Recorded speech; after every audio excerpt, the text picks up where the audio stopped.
We are definitely in a K-shaped economy. They may say the consumer is resilient, the job market is strong, the labor force is hanging in there, but I think we know the real truth. Story as old as time.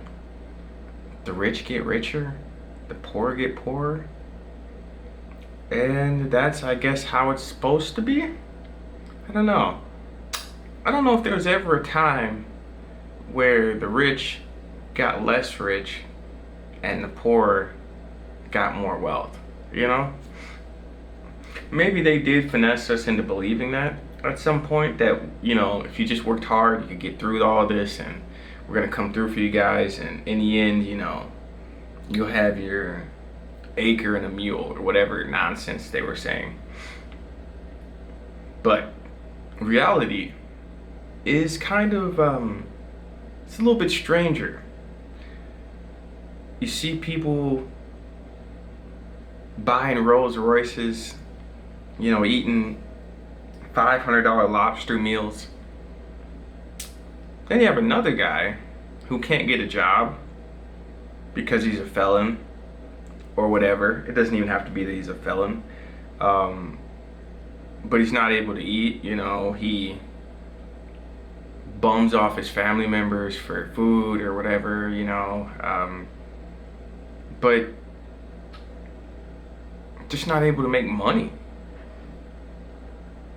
And then they hit you with millennials are super lazy, they don't want to work anymore. Gen Z is lazy, they don't want to work anymore. And because our voices aren't loud enough, they get the first advantage, And then even if your voice was loud enough, they'll just silence you.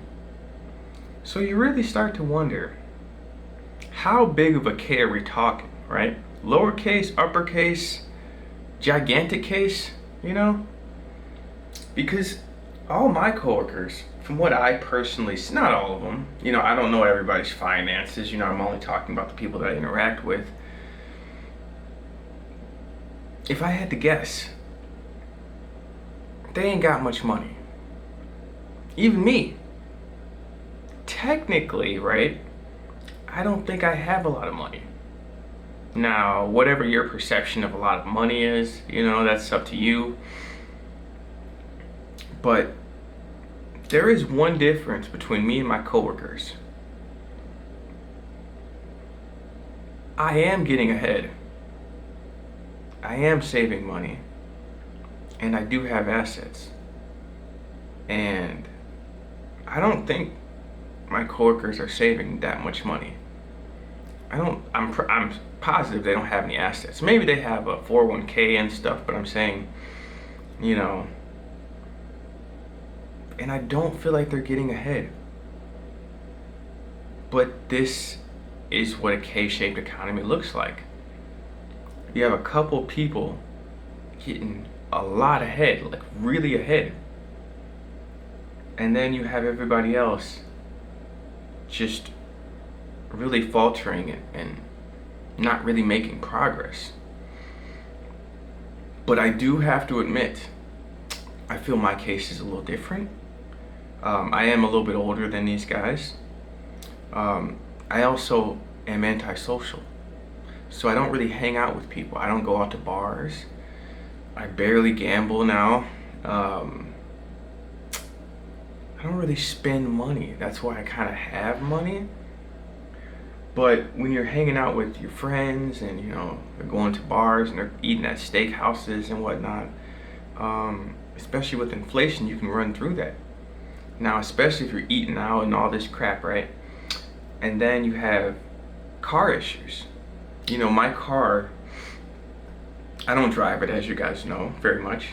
But I did take it out the other day to go visit. I had to stop by my mom's house. I wanted to check on some of the stuff I had. There's a lot of stuff I just don't even touch anymore. And then I forget I have it and I have to go search for it. If it's there, sometimes it's not there because I sold it. But what have you. But my car has this weird intermittent issue where when I drive at slow speeds, very rarely the power steering will cut on and the car will slow down. I gotta put it in park and crank it up again. This doesn't happen often. That's why it's not really an issue, but it is when it happens, because it really scares me, because I don't want to get it towed, all that crap that comes with it. So, like I said, I drive my car very rarely.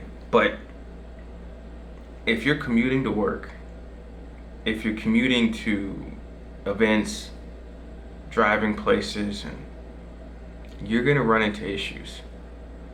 You're gonna drive into issues, you know.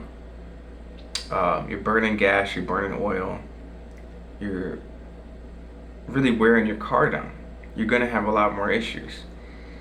And I think this is the problem with just enjoying life, is it costs a lot of money.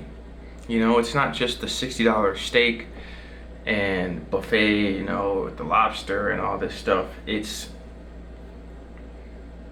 might be $100 because you gotta factor in gas, oil changes, maintenance. So that $50 meal might be $100. And once you put it into that type of perspective, you really don't want to do that, you know? But I think this leads into why it's a K-shaped economy, because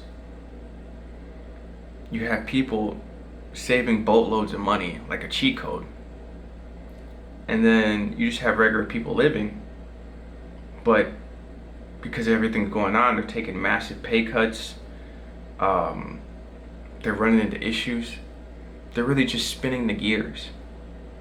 And this is what America is at its heart, really the world, but it's where regular people are paying for the guys to make a bunch of money, you know? It's weird when you feel like you've made all the wrong decisions in life, and then at the end of it, you feel like you didn't do that bad, right? Because on one hand, like I said, I'm 30, no kids, no real career, no college degree. But somehow, I'm saving money, buying assets, and stockpiling food, medicine, and water. So I don't know.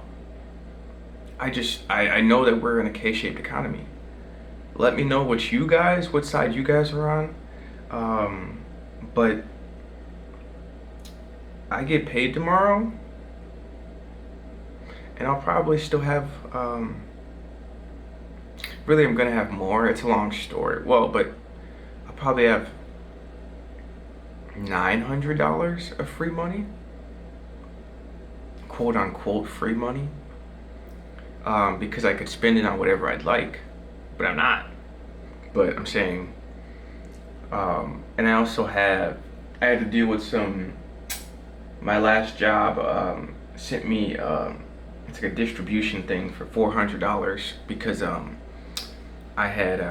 worked at Walmart and they sent me out a check, you know?